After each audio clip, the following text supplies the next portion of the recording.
আল্লাহর নামে করছি শুরু, আল্লাহর নামে করছি শুরু, জ্ঞান সাধনায় হব ধ্যানী।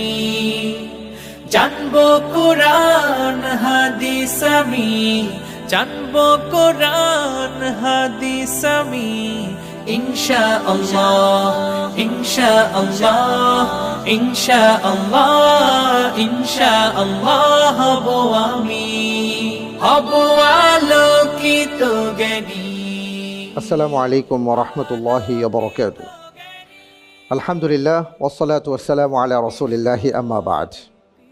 প্রিয় দর্শক, আপনাদের সবাইকে জানাচ্ছি অনেক অনেক মোবারকবাদ। সেই সাথে আমন্ত্রণ জানাচ্ছি মাহে রমজানের এই বরকতময় সময়ে বাংলাদেশের অনন্য একটি আয়োজন ইসলামিক জ্ঞানকে নিয়ে, আকিজ আলোকিত জ্ঞানী 12তম আসর, powered by Akij Plastics, Farm Fresh, Bakemans, Akij Pipes এবং South Asia Travel and Hajj Service. আলহামদুলিল্লাহ, আল্লাহ সুবহানাহু ওয়া তাআলার অসীম দয়া আমাদের উপর যে তিনি আমাদেরকে পৃথিবীতে পাঠিয়েছেন, আমাদেরকে ঈমানের সম্পদ দান করেছেন এবং এই ঈমানি সম্পদকে কিভাবে সংরক্ষণ করতে হবে তার জন্য দিয়েছেন আইল তথা জ্ঞান। আমরা সেই ইতিহাস সবাই জানি। জ্ঞানের কারণে আল্লাহ রব্বুল আলামিন জ্ঞানের মাধ্যমে গোটা সৃষ্ট জগতের মাঝে আমাদেরকে দিয়েছেন শ্রেষ্ঠত্ব। আর তাই আমরা জ্ঞান নিয়ে আয়োজন করেছি আকিজ আলোকিত জ্ঞানী। আলহামদুলিল্লাহ, দেখতে দেখতে 12 বছরে আমরা পদার্পণ করেছি। প্রিয় দর্শক, এটা কেবল সম্ভব হয়েছে আল্লাহ রব্বুল আলামিনের অসীম দয়া, তার করুণায়। আর সেই সাথে আপনারা আমাদেরকে ভালোবাসা দিয়েছেন, শ্রদ্ধা দিয়েছেন, আপন করে নিয়েছেন এই আয়োজনটি। এটা আমাদের পথ চলার পাথেয়। আর সেই কারণে আমরা চেষ্টা করেছি এই বছরও আপনাদের সামনে আল্লাহ প্রদত্ত এই মহান নেয়ামতের কিঞ্চিত খিদমত করবার। আলহামদুলিল্লাহ, সারা বাংলাদেশ থেকে আমরা অসংখ্য প্রতিযোগীর মধ্য থেকে অনেক যাচাই বাছাই করে আপনাদের সামনে এ বছরও আকিজ আলোকিত জ্ঞানীর শেয়ারে উপস্থাপন করব 14 জন প্রতিযোগী বন্ধুকে। আর সে আলোকে আজকের পর্বে আমি যাকে আমন্ত্রণ জানাতে যাচ্ছি তিনি হলেন চট্টগ্রামের বন্ধু মোহাম্মদ ওবায়দুল্লাহ আল হোসাইনি বাইজিদ। আসছেন ওবায়দুল্লাহ। আলোকিত জ্ঞানী, আলোকিত জ্ঞানী। আসসালামু আলাইকুম ওয়া ওয়ালাইকুম রাহমাতুল্লাহ। আসসালাম ওয়া রাহমাতুল্লাহি ওয়া বারাকাতুহু। কেমন আছেন আপনি? আলহামদুলিল্লাহ বিখাইর। আল্লাহু ইবারিক ফিক ওয়া ইয়াজিদ ইলমাক। আল্লাহু হাইয়াক। মাশাআল্লাহ তাবারাকাল্লাহ। আলহামদুলিল্লাহ, আপনাকে দেখে অনেক অনেক ভালো লাগছে। মাশাআল্লাহ তাবারাকাল্লাহ। ওবায়দুল্লাহ ভাই, আপনার কেমন লাগছে এখানে এসে? আলহামদুলিল্লাহ, আমার খুব ভালো লাগতেছে এই যে শব্দের একটা মঞ্চে এসে আমি আজকে পারফর্ম করতে পারতেছি। আমি আল্লাহ তাআলা আপনাকে কবুল করুন। আমিন। বসুন, ইনশাআল্লাহ অনেক কথা হবে আপনার সাথে ইনশাআল্লাহ। জানবো কোরআন হাদিস আমি, জানবো কোরআন হাদিস। আলহামদুলিল্লাহ, ওবায়দুল্লাহ হোসাইন বাইজিদ ভাই, আল্লাহ তাআলার কাছে আমরা শুকরিয়া জানাই যে এই আসরে আমরা আপনাকে পেয়েছি। আপনি কবে থেকে আকিজ আলোকিত জ্ঞানী দেখছেন বা কিভাবে এ পর্যন্ত আসলেন যদি বলেন? আকিজ আলোকিত জ্ঞানী সম্পর্কে আমি জেনেছি 2015-16 সালের দিকেই। যখন ছোট ছিলাম তখন এলাকার বড় ভাইদের কাছ থেকে শুনতাম ওটা সম্পর্কে। রমজান মাসে আসরের পর একটা প্রোগ্রাম হয় ইসলামিক প্রশ্নোত্তর সম্পর্কে, ওইভাবেই জানা হয়েছিল। কয়েকটা পর্ব দেখছিলাম, এরপর একটু আগ্রহ তৈরি হয়েছিল। তবে এর সাথে একদম পুরোপুরি সম্পৃক্ত হয়ে যায় 2021-22-এর দিক থেকে। মাশাআল্লাহ তাবারাকাল্লাহ। কবে থেকে চেষ্টা করছেন এই আসরে আসার জন্য? কত বছরের আপনার প্র্যাকটিস বা সাধনা? আমি এটা গত 2 বছর ধরে চেষ্টা করতেছি। আচ্ছা, আলহামদুলিল্লাহ, আল্লাহ তাআলা আপনাকে কবুল করেছেন এবং আপনি আজকে আকিজ আলোকিত জ্ঞানীর চেয়ারে বসেছেন।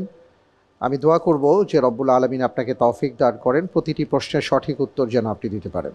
আমিন। আমিন।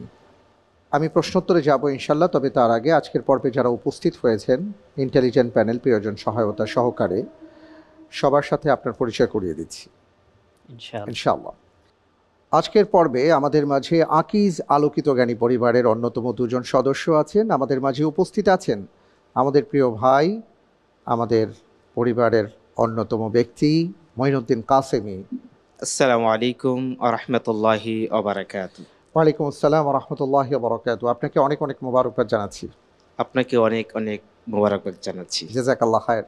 ওয়ালাকাই। প্রিয় দর্শক, আমাদের মাঝে আরও উপস্থিত হয়েছেন আরও আমাদের একজন প্রিয় ভাই, আকিজ আলোকিত জ্ঞানী পরিবারের সদস্য মোহতারাম আব্দুল্লাহ আল মতিয়া।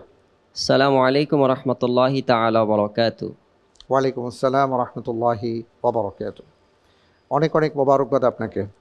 আপনাকেও অনেক অনেক মোবারকবাদ।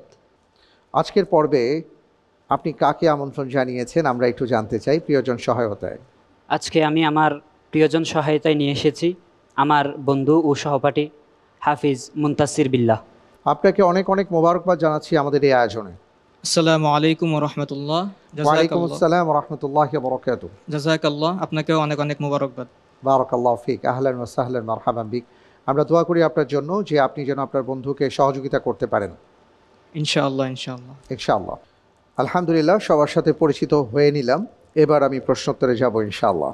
ইনশাআল্লাহ। প্রথম ধাপে 3টি প্রশ্ন করব। প্রত্যেকটি প্রশ্নের সঠিক উত্তরের জন্য আপনি পাবেন 4 করে নম্বর। ভুল হয়ে গেলে 2 নম্বর মাইনাস হয়ে যাবে। চিন্তা করার জন্য 45 সেকেন্ড সময় পাবেন, কোনো লাইফলাইন পাবেন না। তাহলে যাব ইনশাআল্লাহ। ইনশাআল্লাহ। ইনশাআল্লাহ। আপনার জন্য প্রথম প্রশ্ন,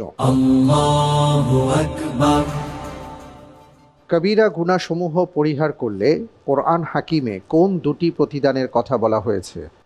এ, ক্ষমা ও অনুগ্রহ প্রাপ্তি। বি, ছোটখাটো গুনাহ মাফ ও অতীব সম্মানজনক স্থানে প্রবেশ। সি, পূর্বের সকল গুনাহ মাফ, জান্নাতে দাখিল। ডি, পূর্বের সকল গুনাহ মাফ, নেকিতে রূপান্তর করা হবে। জি,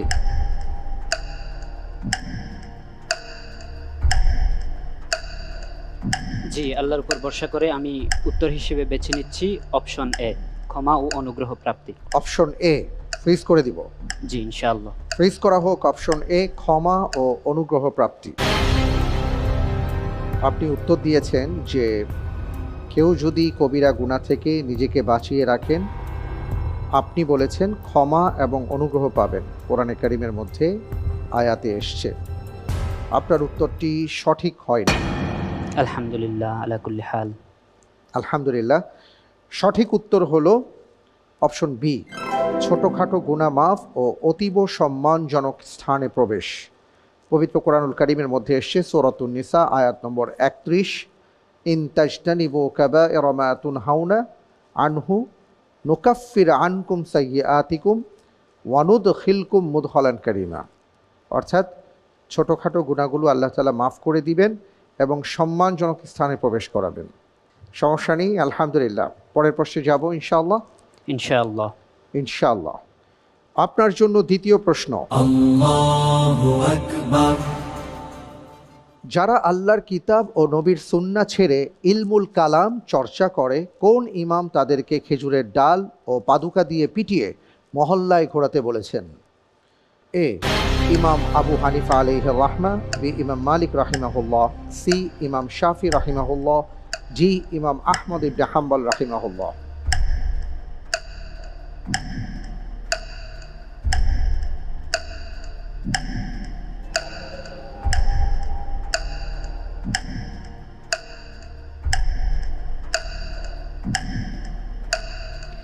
জি, আল্লাহর উপর ভরসা করে আমি উত্তর হিসেবে বেছে নিচ্ছি অপশন সি, ইমাম শাফি রাহিমাহুল্লাহ।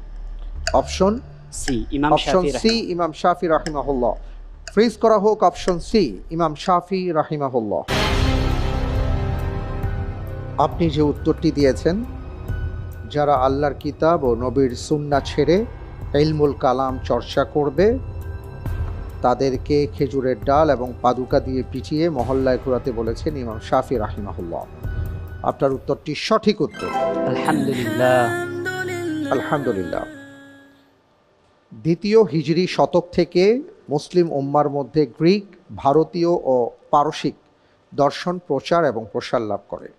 সাহাবীগণের অনুসারী মূলধারার তাবিঈগণ ও তাঁদের অনুসারী আহলুস সুন্নাহ ওয়াল জামাআতের আলিমগণ ইমাম বা আকীদার বিষয়ে, গায়বী বিষয়ে দার্শনিক বিতর্ক কঠোরভাবে অপছন্দ করতেন। কারণ তারা বিশ্বাস করতেন গায়বী বিষয়ে ওহীর উপর নির্ভর করা এবং ওহীর নির্দেশনাকে সর্বান্তকরণে মেনে নেওয়াই মুমিনের মুক্তির পথ। প্রসিদ্ধ 4 ইমাম, মুজতাহিদ ইমাম সহ দ্বিতীয় ও তৃতীয় হিজরি শতকের সকল প্রসিদ্ধ আলিম, ইমাম, ফকি এবং মুজাদ্দিদ অত্যন্ত কঠোর ভাষায় ইলমুল কালামের নিন্দা করেছেন। ইমাম আবু ইউসুফ রাহিমাহুল্লাহ তার ছাত্র ইলমুল কালামের পণ্ডিত এবং মুতাজিলি আলিম বিশর আল মুরাইসিকে বলেছেন, আল ইলমু বিল কালাম হুয়াল জাহলু ওয়াল জাহলু বিল কালাম হুয়াল ইলমু ওয়া ইদা সারা রাজুলু রাসান ফিল কালাম কিলা জিন্দিক। এক কথায় যদি বলি যে যারা ইলমুল কালাম নিয়ে কাজ করে তাদেরকে জিন্দিক বলে তিনি আখ্যায়িত করেছেন। এইভাবে তারা খুব কঠোরভাবে এই বিষয়টিকে প্রতিবাদ জানিয়েছেন, প্রতিরোধের কথা বলেছেন। কারণ ইলমুল কালাম যদি কেউ প্র্যাকটিস করেন তাহলে মূল কোরআন সুন্নাহ থেকে তিনি বিচ্যুত হয়ে যাওয়ার সমূহ সম্ভাবনা রয়েছে। আলহামদুলিল্লাহ, আপনি খুব চমৎকারভাবে প্রশ্নটির উত্তর দিলেন। এবার আমরা তৃতীয় প্রশ্নে যাব ইনশাআল্লাহ। ইনশাআল্লাহ। ইনশাআল্লাহ। আপনার জন্য তৃতীয় প্রশ্ন। সদ্য প্রয়াত বেগম খালেদা জিয়া কততম জাতীয় সংসদ নির্বাচনে জয়লাভ করে প্রথমবারের মতো প্রধানমন্ত্রী হন? এ তৃতীয়, বি চতুর্থ, সি পঞ্চম, ডি ষষ্ঠ।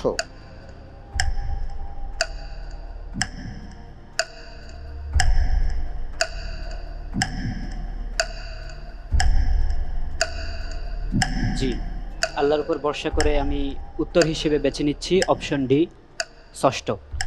অপশন ডি ষষ্ঠ। জি, ফ্রিজ করে দিব। ইনশাআল্লাহ করে দেব। ফ্রিজ করা হোক অপশন ডি ষষ্ঠ। আপনি যে উত্তরটি দিয়েছেন, বেগম খালেদা জিয়া ষষ্ঠ জাতীয় সংসদ নির্বাচনে জয়লাভ করে প্রথমবারের মতো প্রধানমন্ত্রী হন। আমি দেখতে পাচ্ছি আপনার উত্তরটি সঠিক হয়নি। আলহামদুলিল্লাহ আলা কুল্লি হাল। আলহামদুলিল্লাহ, সঠিক উত্তর ছিল অপশন সি পঞ্চম। সাবেক প্রধানমন্ত্রী বেগম খালেদা জিয়া 1991 সালের পঞ্চম জাতীয় সংসদ নির্বাচনে জয়লাভ করে প্রথমবারের মতো বাংলাদেশের প্রধানমন্ত্রী হন।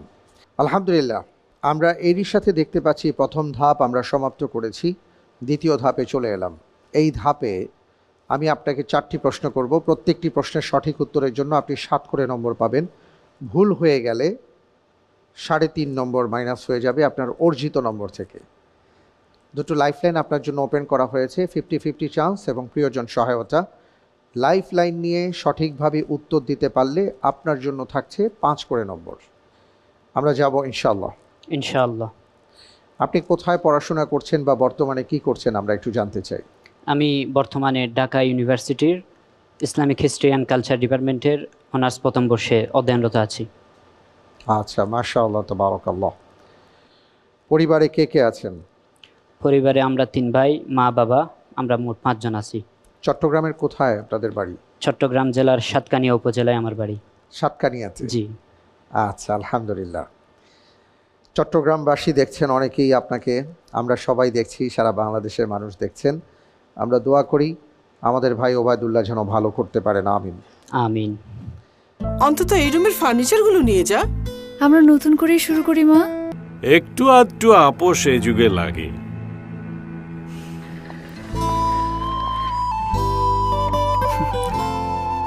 ওই পথে আমরা নাই বা চললাম বাবা। আপোষহীন মানুষ বুঝবেন আপোষহীন পণ্যের কদর। যেমন ক্লাউড ওয়ার্ড্রপ আলমিরাতেও আছে ভেতরে বাইরে সবকিছুতেই ছাড় না দেওয়ার শক্ত সোজা গল্প। Akich Plastics, the standard uncompromised. তাহলে আমরা শুরু করছি ইনশাআল্লাহ। ইনশাআল্লাহ। দ্বিতীয় ধাপে চলে এসেছি। আপনার জন্য এবারের প্রশ্ন। ইউসুফ আলাইহিস সালাতু ওয়াস সালাম যখন মিশরের মন্ত্রী হন তখন তিনি প্রথম যে কাজটির মাধ্যমে রাষ্ট্রীয় নেতৃত্ব গ্রহণ করেন তা ছিল কোন অর্থনৈতিক চ্যালেঞ্জের সমাধান? এ বৈদেশিক ঋণ পরিশোধের পরিকল্পনা, বি অনাবৃষ্টির জন্য খাদ্য সংরক্ষণ ও দুর্ভিক্ষের মোকাবেলা, সি নতুন রাস্তাঘাট ও অবকাঠামো নির্মাণ, ডি কর কাঠামো পরিবর্তন করে গরিবদের সুবিধা দেয়া।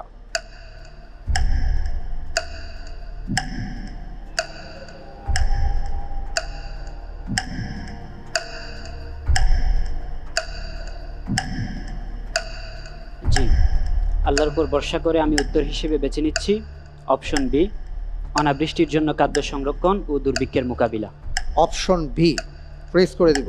জি ইনশাআল্লাহ। ফ্রিজ করা হোক অপশন বি, অনাবৃষ্টির জন্য খাদ্য সংরক্ষণ ও দুর্ভিক্ষের মোকাবেলা। আপনি যে উত্তরটি দিয়েছেন আপনার উত্তরটি সঠিক উত্তর। আলহামদুলিল্লাহ।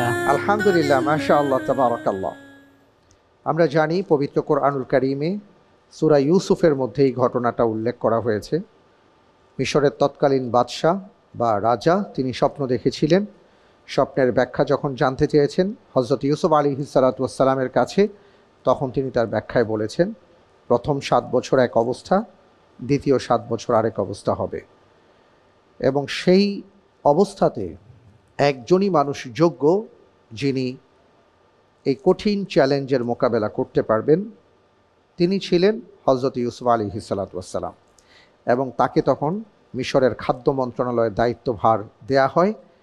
তিনি অসাধারণ নিপুণতায় তিনি সেই দায়িত্ব পালন করেন।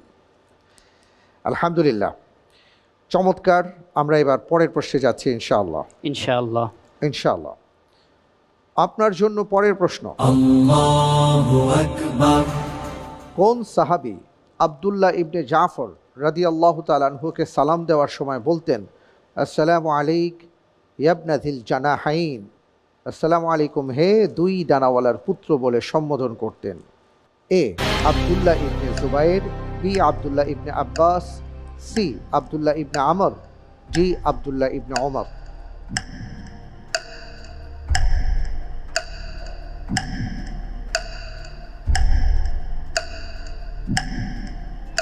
জি, আমি 50-50 অপশন নিব। 50-50 চান্স দেওয়া হোক।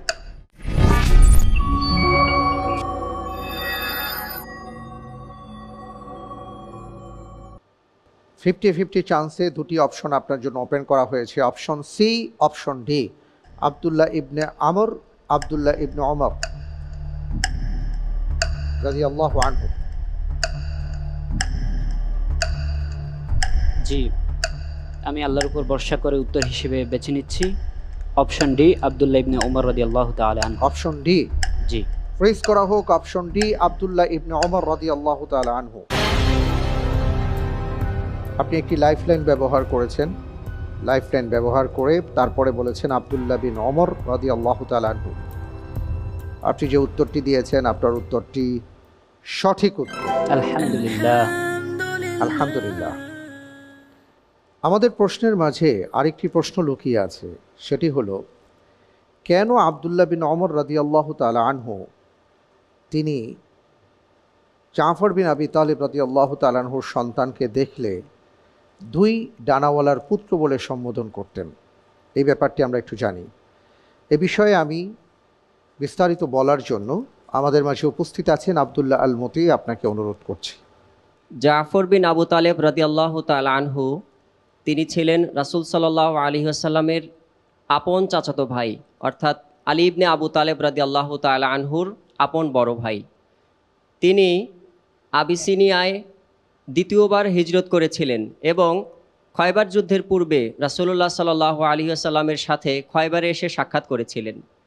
ঠিক তার 1 বছরের কিছু সময় পর যখন রোমানদের বিরুদ্ধে প্রথম যুদ্ধের জন্য রাসূলুল্লাহ সাল্লাল্লাহু আলাইহি ওয়াসাল্লাম তাকে যুদ্ধের সৈন্যবাহিনীর প্রধান হিসেবে পাঠান, তখন যুদ্ধের এক পর্যায়ে তার এক হাত কেটে পড়ে যায়। যখন দ্বিতীয় হাত কেটে পড়ে যায়, তার পরবর্তীতে আরেকজন রোমান সৈন্য তার বুকে আঘাত করে তাকে শহীদ করে দেন। রাসূলুল্লাহ সাল্লাল্লাহু আলাইহি ওয়াসাল্লামকে জিবরাইল আলাইহিস সালাম এই ঘটনা ওহীর মাধ্যমে জানিয়েছিলেন। রাসূল সাল্লাল্লাহু আলাইহি ওয়াসাল্লাম তিনি দেখতে পান যে মহান রব্বুল আলামিন তাকে 2টি ডানা দিয়েছেন, যে 2টি ডানা দিয়ে তিনি জান্নাতে উড়ে বেড়াচ্ছেন।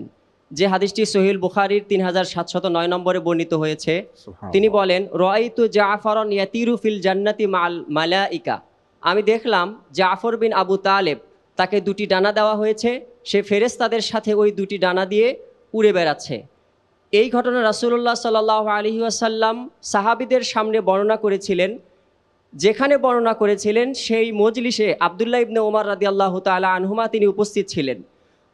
পরবর্তীতে আব্দুল্লাহ ইবনে ওমর রাদিয়াল্লাহু তাআলা আনহুমা জাফর বিন আবু তালেব রাদিয়াল্লাহু তাআলা আনহুর 3 পুত্রের একজন আবদুল্লাহ বিন জাফর, আর বাকি দুজন ছিল মোহাম্মদ বিন জাফর, আউন বিন জাফর। আবদুল্লাহ বিন জাফর রাদিয়াল্লাহু তাআলা আনহুমাকে দেখলে তিনি তার পিতার এই ঘটনার প্রতি সম্পৃক্ত রেখে তাকে সালাম দিতেন, আসসালামু আলাইকা ইয়া ইবনা জিলজানাহাইন, অর্থাৎ হে দুই ডানাওয়ালার পুত্র। মূল ঘটনা আসলে এটি ছিল। অনেক অনেক ধন্যবাদ আপনাকে। আমরা এই পুরো বিষয়টার মাধ্যমে যেটা জানলাম, কেউ যদি তার জীবন, তার সম্পদ আল্লাহ রাব্বুল আলামিনের জন্য উৎসর্গ করেন, আল্লাহ তাআলা তাকে কিভাবে সম্মানিত করেন। সুবহানাল্লাহ। সুবহানাল্লাহ। আমরা ইনশাআল্লাহ পরের প্রশ্নে যাব, তবে তার আগে আমরা একটি ছবি দেখব, তারপরে আমি আপনাকে প্রশ্নটি করব ইনশাআল্লাহ। ঠিক আছে? ইনশাআল্লাহ। জি।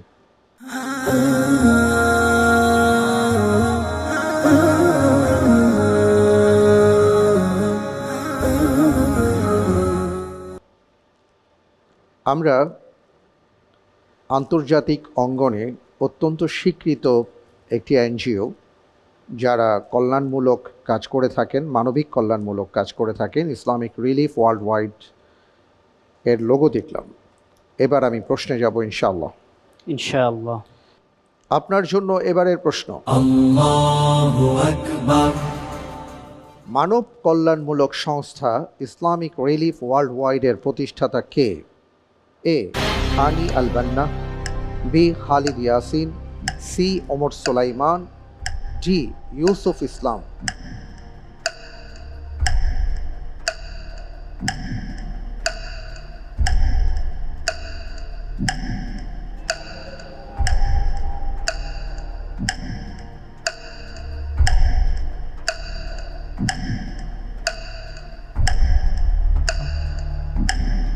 জি, আল্লাহর উপর ভরসা করে আমি উত্তর হিসেবে বেছে নিচ্ছি option B, Khalid Yasin. Khalid Yasin জি। নিয়ে নিব? জি ইনশাআল্লাহ। ফ্রিজ করা হোক অপশন বি, খালিদ ইয়াসিন। আপনি কি এই ব্যাপারে নিশ্চিত ছিলেন? না, কিছুটা সন্দেহের মধ্যে ছিলাম। আচ্ছা, যদি সন্দেহের মধ্যে থেকে থাকেন তাহলে তো আপনার আরও একটি লাইফ লাইন ছিল। জি। আপনি ভবিষ্যতের কথা চিন্তা করে রেখে দিয়েছেন। জি। আচ্ছা, আপনি যে উত্তরটি দিয়েছেন option B, Khalid Yasin, Islamic Relief ওয়ার্ল্ড ওয়াইডের প্রতিষ্ঠাতা, আমি দেখতে পাচ্ছি আপনার উত্তরটি সঠিক হয়নি। আলহামদুলিল্লাহ আলা কুল্লি হাল। আলহামদুলিল্লাহ, সঠিক উত্তর হচ্ছে অপশন এ, হানি আল বান্না। ইসলামিক রিলিফ ওয়ার্ল্ড ওয়াইড পশ্চিমা বিশ্বের সবচেয়ে বড় ইসলামী আন্তর্জাতিক বেসরকারি মানব কল্যাণমূলক সংস্থা, যা 1984 সালে যুক্তরাজ্যের বার্মিংহামে প্রতিষ্ঠিত হয়। বিশ্বখ্যাত এই সংস্থার প্রতিষ্ঠাতা হলেন ডক্টর হানি আল বান্না। এই সংস্থা প্রতি বছর সারা পৃথিবীর প্রায় 1 কোটি অসহায় মানুষকে শিক্ষা, স্বাস্থ্য ও মানবিক চাহিদা পূরণে সহযোগিতা করে থাকে। এটি এশিয়া, আফ্রিকা, উত্তর আমেরিকা ও ইউরোপের প্রায় 40টি দেশে মানবিক কার্যক্রম চালাচ্ছে। বাংলাদেশেও এই সংস্থাটির দৃশ্যমান কার্যক্রম চলমান।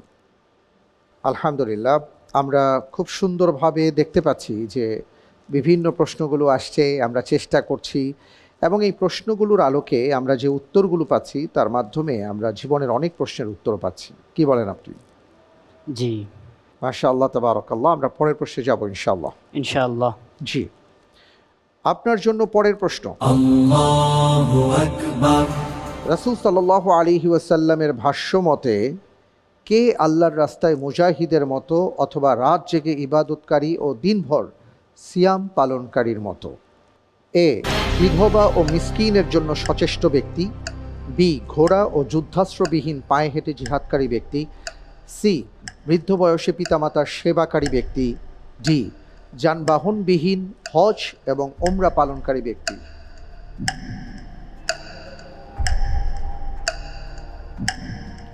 জি, আমি লাইফলাইন ইউজ করব, প্রিয়জন সহায়তা নিব। প্রিয়জন সহায়তা? জি। প্রিয়জন সহায়তা দেয়া হোক।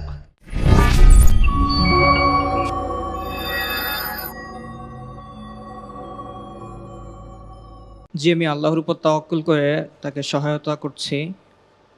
অপশন এ, বিধবা ও মিসকিনের জন্য সচেষ্ট ব্যক্তি। অনেক ধন্যবাদ। আপনি বলছেন অপশন এ, বিধবা ও মিসকিনের জন্য সচেষ্ট ব্যক্তি। আপনি কি প্রিয়জন সহায়তায় যা বলা হয়েছে তার সাথে একমত?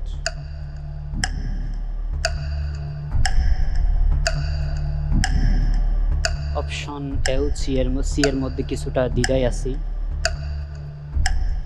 আমি আল্লাহর উপর তাওয়াক্কুল করে আমার প্রিয়জন সহায়তা নিচ্ছি। অপশন এ, বিধবা ও মিসকিনের জন্য সচেষ্ট ব্যক্তি। ফ্রিজ করা হোক অপশন এ, বিধবা ও মিসকিনের জন্য সচেষ্ট ব্যক্তি। আপনি একটি লাইফলাইন ব্যবহার করলেন, এর আগে আরেকটি লাইফলাইন ব্যবহার না করে আপনি নিজের মতন করে উত্তর দিয়েছিলেন এবং উত্তরটি সঠিক ছিল না। এবার লাইফলাইন ব্যবহার করেছেন এবং লাইফলাইন ব্যবহার করার পরেও আপনি কিছুটা কনফিউশনে ছিলেন, কারণ আপনি বলেছেন এ অথবা সি হতে পারে। আপনি যে উত্তরটি দিয়েছেন আপনার উত্তরটি সঠিক উত্তর। আলহামদুলিল্লাহ। আলহামদুলিল্লাহ, মাশাআল্লাহ, তাবারাকাল্লাহ। জি, রাসূল সাল্লাল্লাহু আলাইহি সাল্লাম বলেছেন, আবু হুরায়রা রাদিয়াল্লাহু তাআলা আনহু থেকে বর্ণিত, قال النبي صلى الله عليه وسلم الساعي على الأرملة والمسكين كالمجاهد في سبيل الله أو القائم الليل الصائم النهار।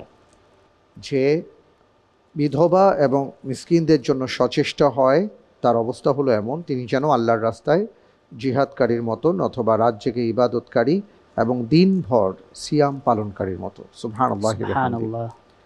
বাবা খা, ফ্যান্টাস্টিক নিমো খালাল। নে, দুই বেলা খাবি ফ্যান্টাস্টিক নিমো খালাল সল্টেড বিস্কুট। এরই সাথে আমাদের দ্বিতীয় ধাপ শেষ, আমরা তৃতীয় ধাপে চলে এলাম। এই ধাপে 4টি প্রশ্ন করব, প্রত্যেকটি প্রশ্নের সঠিক উত্তরের জন্য আপনি 12 করে নম্বর পাবেন। ভুল হয়ে গেলে 6 নম্বর মাইনাস হয়ে যাবে। দুটো লাইফলাইন আপনার জন্য ওপেন করা হয়েছে, ইন্টেলিজেন্ট প্যানেলের সহায়তা এবং লাইফলাইন তাকদির। যদি লাইফলাইন নিয়ে সঠিকভাবে উত্তর দিতে পারেন তাহলে আপনি 10 করে নম্বর পাবেন। চিন্তা করার জন্য পর্যাপ্ত সময় পাবেন। আপনি খুব ঠান্ডা মাথায় ইনশাআল্লাহ তাআলা প্রশ্নগুলোর উত্তর দেওয়ার চেষ্টা করবেন, ঠিক আছে? ইনশাআল্লাহ। ইনশাআল্লাহ। আপনার জন্য এবারের প্রশ্ন, আল্লাহু আকবার। সূরা আহজাবে কিসের জন্য দ্বিগুণ পুরস্কার ও জান্নাতের সুসংবাদ দেয়া হয়েছে? এ, সৎ কাজের আদেশ ও অসৎ কাজের নিষেধ। বি, আল্লাহ সুবহানাহু ওয়া তাআলা ও তাঁর রাসূলের উপর ঈমান ও সৎ কাজ। সি, আল্লাহ সুবহানাহু ওয়া তাআলা ও তার রাসূলের আনুগত্য ও সৎ কাজ। ডি, আল্লাহর দ্বীনের পথে জিহাদ ও সাদাকা।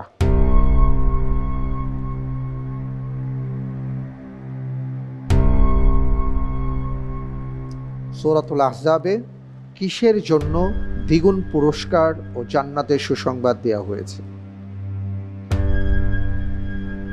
জি, আল্লাহর উপর তাওয়াক্কুল করে আমি উত্তর হিসেবে বেছে নিচ্ছি অপশন ডি, আল্লাহর দ্বীনের পথে জিহাদ ও সাদাকা। আল্লাহর দ্বীনের পথে জিহাদ ও সাদাকা। আমি কি ফ্রিজ করে দিব? জি, ফ্রিজ করা হোক অপশন ডি, আল্লাহর দ্বীনের পথে জিহাদ ও সাদাকা। আপনি কি এই ব্যাপারে নিশ্চিত ছিলেন? কিছুটা। কিছুটা? জি। আচ্ছা, আপনি যে উত্তরটি দিয়েছেন আপনার উত্তরটি সঠিক হয়নি। আলহামদুলিল্লাহ আলা কুল্লি হাল। সঠিক উত্তর ছিল আল্লাহ ও তার রাসূলের আনুগত্য ও সৎ কাজ।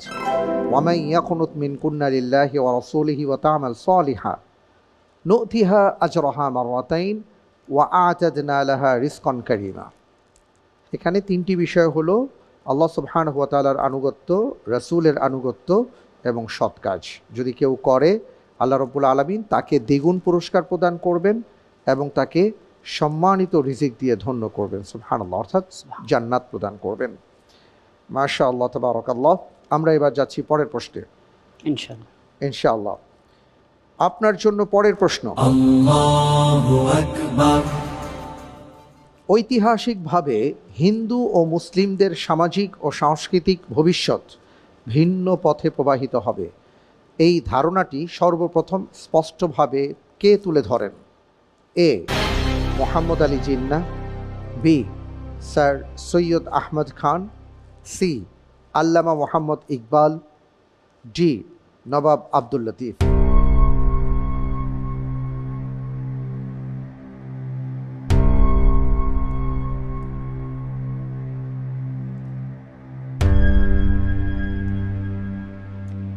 জি, আল্লাহর উপর ভরসা করে আমি উত্তর হিসেবে বেছে দিচ্ছি অপশন সি, আল্লামা মোহাম্মদ ইকবাল। অপশন সি আল্লামা মোহাম্মদ ইকবাল। আপনি ফেস করে নিব? জি। আপনি নিশ্চিত এই ব্যাপারে? ইনশাআল্লাহ। ইনশাআল্লাহ। ফ্রিজ করা হোক অপশন সি আল্লামা মোহাম্মদ ইকবাল। আপনি মোটামুটি নিশ্চিত হয়ে বলেছেন যে এই ধারণাটি সর্বপ্রথম স্পষ্টভাবে তুলে ধরেছেন আল্লামা ইকবাল। আমি দেখতে পাচ্ছি আপনি যে উত্তরটি দিয়েছেন আপনার উত্তরটি সঠিক হয়নি। আলহামদুলিল্লাহ আলা কুল্লি হাল। আলহামদুলিল্লাহ, সঠিক উত্তর হচ্ছে option B sir Syed Ahmad Khan. মূল ব্যাপারটা ছিল 1867 সালে নিখিল ভারতে যখন হিন্দি আর উর্দু বিতর্ক তৈরি হয় তখন তিনি এই ব্যাপারে নিশ্চিত হন হিন্দু ও মুসলমান দুটি ভিন্ন জাতি, তাদের সামাজিক সাংস্কৃতিক ভবিষ্যৎ ভিন্ন পথে প্রবাহিত হবে। তাঁর এই ভাবনা ছিল পরবর্তীকালে মুসলিমদের জন্য একটি স্বতন্ত্র রাজনৈতিক পরিচয়ের ভিত্তি। এবং আপনি যেটা বলতে চেয়েছেন, যদিও 1930 সালে আল্লামা মোহাম্মদ ইকবাল সর্বপ্রথম মুসলিম রাষ্ট্রের রাজনৈতিক রূপরেখা এবং মোহাম্মদ আলী জিন্নাহ 1940 সালে এটিকে চূড়ান্ত রাজনৈতিক দাবিতে পরিণত করেন। মাশাআল্লাহ, তাবারাকাল্লাহ। আলহামদুলিল্লাহ, আপনার মাধ্যমে আমরা অসাধারণ একটা ব্যাপার জানলাম। আমাদের সামনে যে প্রশ্নটি আছে সেই প্রশ্নটি আমরা করার আগে একটা ভিডিও দেখব। ভিডিওটি দেখার পরে আমি আপনাকে প্রশ্নটি করব, ঠিক আছে? ইনশাআল্লাহ। أعوذ بالله من الشيطان الرجيم. بسم الله الرحمن الرحيم.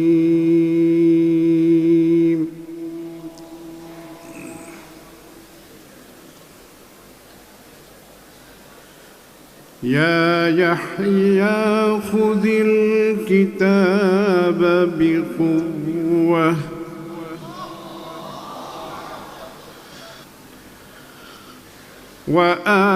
وآتيناه الحكم صبيا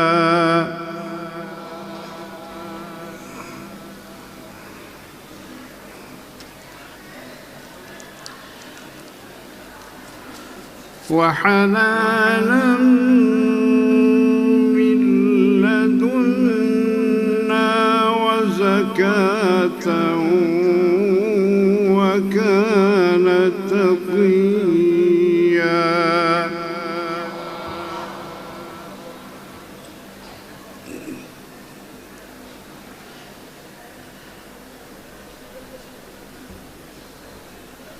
وبرا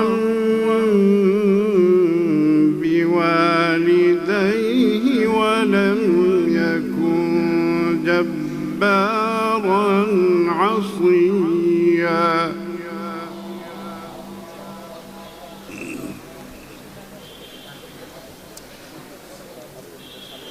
وسلام عليه يوم ولد ويوم يموت ويوم يبعث حيا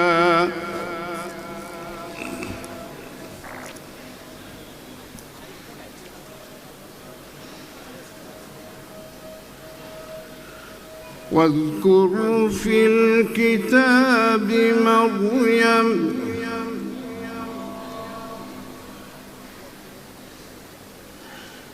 إذ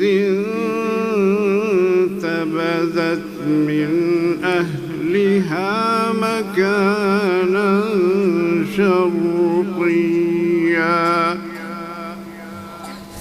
الله. অসাধারণ তিলাওয়াত শুনলাম। হযরত হাফিজি হুজুর রহমতুল্লাহি আলাইহির কনিষ্ঠ সন্তান ছিলেন হাফেজ কারি মৌলানা আতাউল্লাহ হাফিজি রাহিমাহুমুল্লাহ। ব্যক্তিগতভাবে বলতে গেলে তিনি আমার উস্তাদ ছিলেন এবং তাকে আমরা হারিয়েছি পবিত্র রমাদানে। বলতে গেলে আমার কথা যদি বলি যে আমি আমার অভিভাবককে হারিয়েছি একজন। আমরা প্রশ্নে যাচ্ছি ইনশাআল্লাহ। ইনশাআল্লাহ। আপনার জন্য এবারের প্রশ্ন। আল্লাহু আকবার। প্রবীণ আলেমে দ্বীন, বর্ষিয়ান রাজনীতিবিদ হাফেজ মাওলানা কারি আতাউল্লাহ হাফিজি রাহিমাহুল্লাহর কণ্ঠে সূরা মারিয়ামের চমৎকার তিলাওয়াত শুনলাম। প্রশ্ন হলো, তিনি কোন মাদ্রাসার মুহতামিম ছিলেন? A Jamia Nuria Islamia Kamrangirchar Dhaka, B Markazud Dawa Al Islamia Pallabi Dhaka, C Jamia Quraniya Arabia Lalbagh, D Madrasa Muhammadia Al Arabia Jatrabari Dhaka.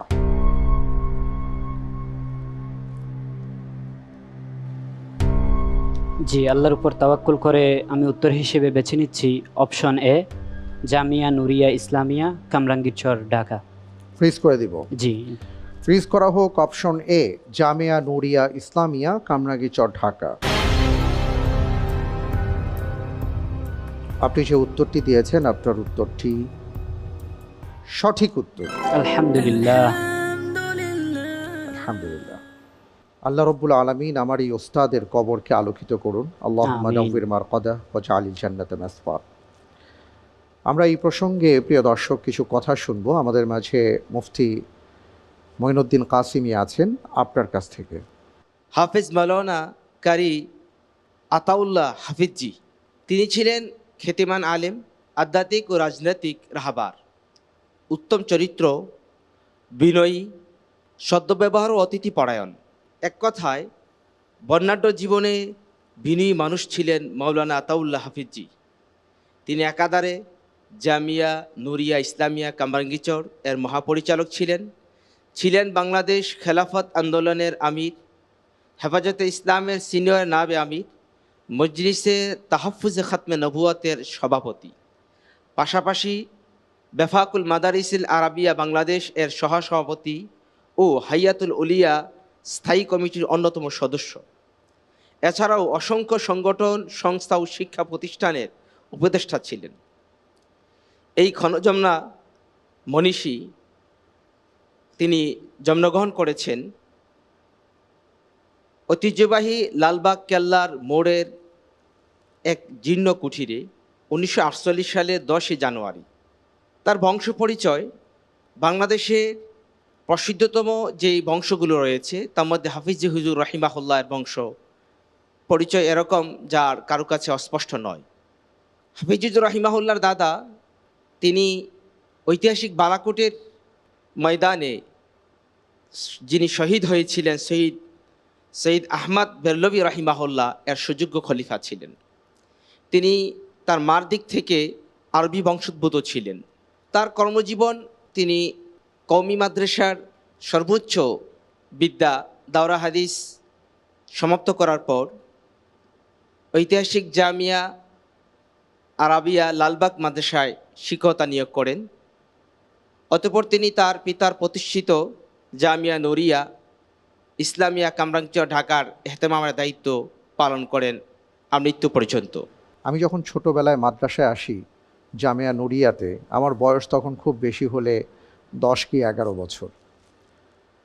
তখন হুজুর আমাকে আপন পিতৃ স্নেহে, আমি বলবো যে তিনি আমাকে লালন পালন করেছেন।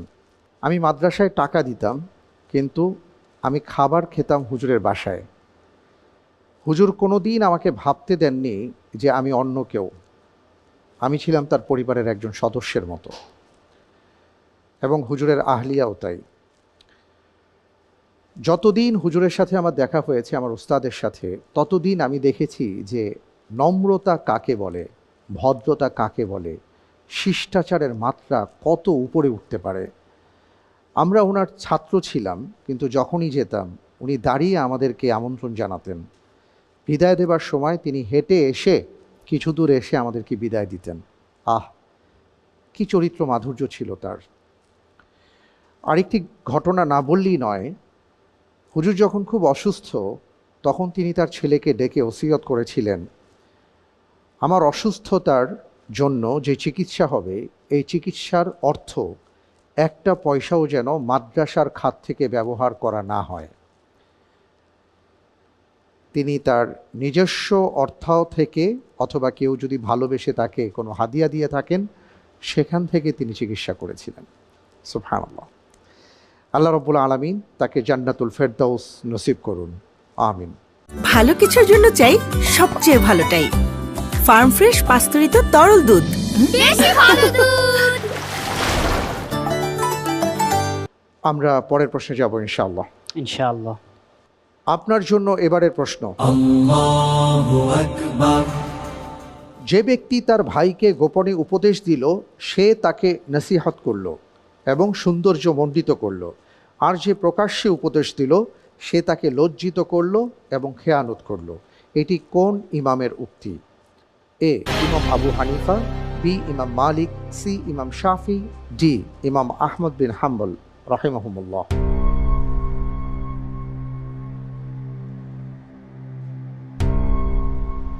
জি, আমি ইন্টেলিজেন্ট প্যানেলের সহায়তা নিব।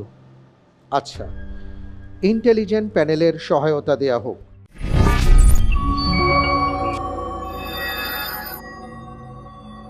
মাশাআল্লাহ, ভাই অত্যন্ত ভালো করার চেষ্টা করছেন।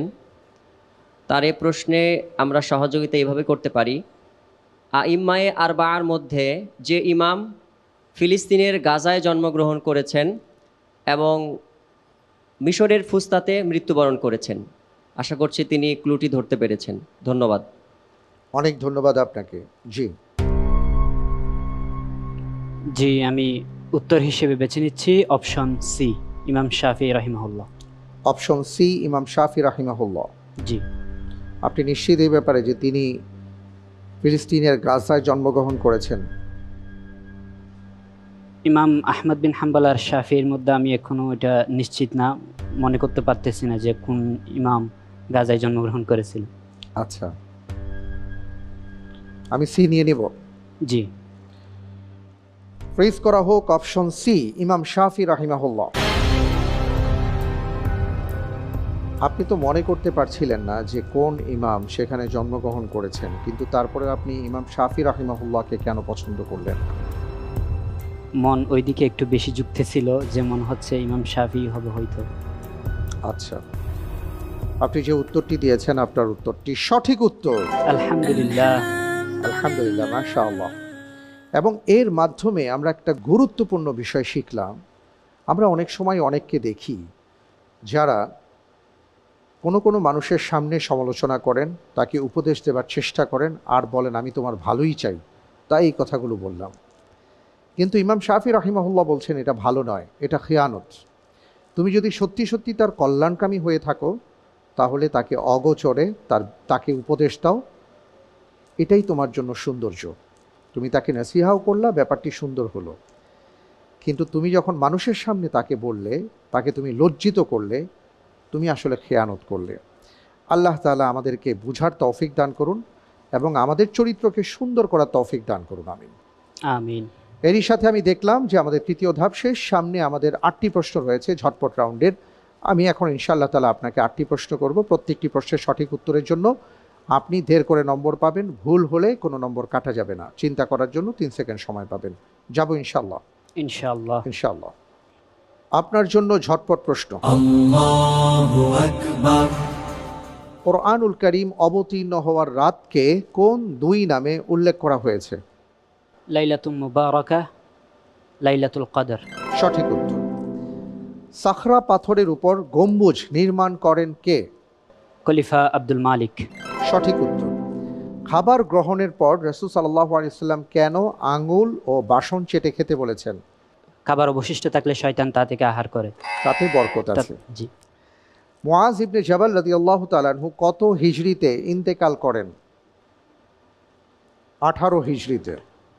রাসূল সাল্লাল্লাহু আলাইহি ওয়াসাল্লামের সময়ে মক্কার কাফিররা কোন প্রকার তাওহীদকে বিশ্বাস করত? তাওহীদে উলুহিয়া। তাওহীদে রুবুবিয়াহ। কিয়ামতের দিন প্রথম 2 বিবাদী হবে কারা? 2 প্রতিবেশী। 2 প্রতিবেশী। সঠিক উত্তর। ওমর রাদিয়াল্লাহু তাআলা আনহুর খেলাফতকাল কত বছর ছিল? 10 বছর। সঠিক উত্তর। বনু নাজিরের যুদ্ধের সময় কোন সূরা পূর্ণাঙ্গ রূপে অবতীর্ণ হয়েছিল? সূরা হাশর। সঠিক উত্তর। আলহামদুলিল্লাহ, আমি আপনাকে 8টি প্রশ্ন করেছিলাম, তার মধ্যে দেখতে পাচ্ছি যে 5টি প্রশ্নের সঠিক উত্তর আপনি দিতে পেরেছেন। মাশাআল্লাহ, তাবারাকাল্লাহ। আলহামদুলিল্লাহ। প্রিয় দর্শক, আমরা আজকের পর্বে ভাই ওবায়দুল্লাহর কাছ থেকে নানাভাবে 19টি প্রশ্নের উত্তর জেনেছি এবং আমাদের জীবনকে আমরা সমৃদ্ধ করেছি। নিঃসন্দেহে আমরা চেষ্টা করব রব্বুল আলামিন আমাদের সবাইকে যেন তৌফিক দান করেন এর উপর আমাদের জীবনকে পরিচালনার, বিতাওফিকিল্লাহ, আল্লাহুম্মা আমিন। আমরা অনুষ্ঠানের একেবারে শেষ পর্যায়ে বিদায় নেব। তার আগে আপনাদের জন্য আমাদের আজকের পর্বের জ্যাকপট প্রশ্ন। আর তা হলো রোজাদারের দুর্গন্ধ, মুখের দুর্গন্ধ আল্লাহ সুবহানাহু ওয়া তাআলার কাছে কিসের চাইতেও উত্তম বা সুগন্ধিযুক্ত। উত্তর জানা থাকলে আমাদের আলোকিত জ্ঞানীর ফ্যান পেজে প্রবেশ করে গুগল লিংক রয়েছে, সেই ফর্ম ওপেন করুন এবং সাবমিট করে দিন সঠিক উত্তর রাত 12টার মধ্যে। লটারির মাধ্যমে আমরা 2 জন বিজয়ী বন্ধুর নাম ঘোষণা করব, আর তাদের জন্য থাকছে বেকম্যানস এবং ফার্মফ্রেশের সৌজন্যে আকর্ষণীয় গিফট হ্যাম্পার। এবার জানিয়ে দিচ্ছি গত পর্বের 2 জন বিজয়ী বন্ধুর নাম। আমাদের গতকালকের বিজয়ী বন্ধুরা হলেন চুয়াডাঙ্গা থেকে তানজিল হোসেন, মোবাইল 017629251, এবং সিয়াম মাহমুদ রাঙ্গামাটি থেকে, মোবাইল 019752502। অনেক অনেক মোবারকবাদ আপনাদেরকে, জাযাকুমুল্লাহ খায়ের। আপনি নিশ্চয়ই জানেন যে আমাদের মাঝে আরও ভাইয়েরা আসবেন, একে একে 14 জন বসবেন। আপনি আজকে 3য় জন ছিলেন, সামনে ইনশাল্লাহ আরও বসবেন। এরপরে আমরা জানতে পারবো যে কারা কারা সেমিফাইনাল রাউন্ডে যাচ্ছেন। তো সেই পর্যন্ত আমি আপনার কাছ থেকে বিদায় নিচ্ছি। তবে বিদায় নেবার আগে আমি আপনাকে বলছি যে আজকের পর্বে আপনি সাকুল্যে যে নম্বর পেয়েছেন তা হলো 31 নম্বর। আলহামদুলিল্লাহ। আলহামদুলিল্লাহ, আপনাকে অনেক অনেক মোবারকবাদ। দেখা যাক কি হয়। সে পর্যন্ত আমি আপনার কাছ থেকে বিদায় নিচ্ছি। কেমন? আজকের পর্বে ইন্টেলিজেন্ট প্যানেলে যারা উপস্থিত আছেন এবং প্রিয়জন সহায়তায় যিনি আছেন আপনারা, এবং প্রিয় দর্শক আপনারা যারা দেখেছেন, সবাইকে অনেক অনেক মোবারকবাদ জানিয়ে বিদায় নিচ্ছি। আল্লাহ হাফিজ। আসসালামু আলাইকুম ওয়া রাহমাতুল্লাহি ওয়া বারাকাতুহু। বিজয় মুকুট আনবো আমি, তো জাহানে হব দামি, জয়ের শপথ শুধু জানি।